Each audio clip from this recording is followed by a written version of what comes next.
મુખ્યમંત્રી સ્વર્ણિમ યોજના અંતર્ગત 2024-25 આઉટડોર વિસ્તારની ગ્રાન્ટમાંથી કેશોદ વોર્ડ નંબર 1 માં આવેલ દાતરિયા હનુમાન મંદિરથી લઈને મકસૂદ ચોક સુધીનો 1215 મીટરનો રોડ 1,30,00,000ના ખર્ચે તૈયાર થવા જઈ રહ્યો છે, જેનું ખાતમુહૂર્ત ધારાસભ્ય દેવાભાઈ માલમના હસ્તે અને નગરપાલિકાના તમામ સભ્યો અને આગેવાનોની ઉપસ્થિતિમાં કરવામાં આવેલ છે।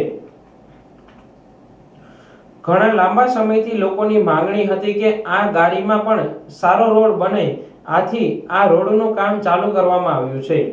પાલિકા પ્રમુખે જણાવ્યું હતું કે લોકોને વધારેમાં વધારે સુવિધા મળે તે માટે અન્ય કેટલાક રોડ પણ બનશે। આયોજનમાં પણ ઘણા બધા રસ્તાઓ મંજૂરી માટે મૂકેલા છે, જે વહેલા મંજૂર થઈને આવી જાય તો એ કામ પણ મારા કાર્યકાળ દરમિયાન પૂરા થશે। મેહુલ ગુંડલિયા, નગરપાલિકા પ્રમુખ કેશોદ।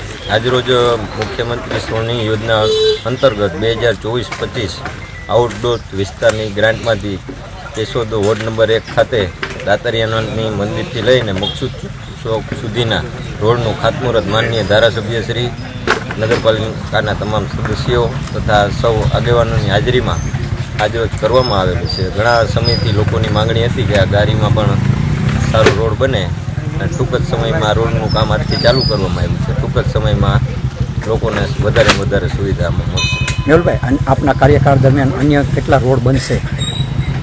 અત્યારે કાર્યકાળમાં 2023-24ની જે ગ્રાન્ટ છે સ્વર્ણિમ યોજનાની, એના કામ પણ ચાલુ છે અને આયોજનમાં પણ ઘણા બધા રસ્તાઓ મૂકેલા છે।